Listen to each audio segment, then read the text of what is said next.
Chacun dans son coin rêve de la même chose. Et quand ils sont très nombreux, un marché va naître. Donc un marché apparaît quand un désir individuel devient un phénomène collectif. Ça peut être 10 000 personnes passionnées de montres de luxe ou 10 millions de personnes qui feront n'importe quoi pour perdre du poids. Mais attention, tous les désirs ne se valent pas. En vérité, il n'y a que deux types de désirs. Les désirs permanents et les désirs impermanents. Les désirs permanents sont des instincts profonds gravés dans l'ADN humain. Ils ne disparaissent jamais. Par exemple, l'attrait physique. Toutes les femmes veulent être encore plus belles, tous les hommes veulent être virils. Ou alors, le marché de la santé, tout le monde veut être en bonne santé, veut se sentir bien dans sa peau. Le problème d'argent, tout le monde veut avoir plus d'argent et travailler moins. Ils ne changeront jamais. Et ta seule mission en copywriting, c'est de distinguer ton produit des autres produits sur le marché. Ça veut dire créer une promesse encore plus forte, rendre ton offre encore plus crédible pour déplacer le désir d'un produit concurrent à ton produit à toi. Et tant qu'un problème existe, les gens achèteront encore et encore et ils continueront d'essayer de résoudre ce problème. Le deuxième type de désir, ce sont les désirs impermanents. Par exemple, les tendances, les nouvelles modes, les évolutions sociales.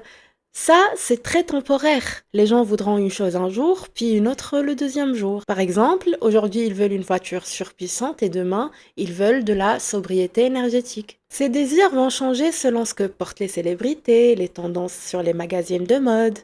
Est-ce que la société juge désirable à un instant T? Mais tu sais quoi, 99% des entrepreneurs font une erreur fatale. Donc ils passent leur temps à expliquer, à argumenter pourquoi les gens devraient désirer leurs produits. Alors que ce que les gens désirent, c'est pas leur produit, c'est une solution à leur problème ou le fait de saisir une nouvelle opportunité pour nourrir des désirs qu'ils ont déjà toute leur vie. Alors attention, éduquer ton marché, éduquer tes clients, faire du coaching, ça ne vend pas.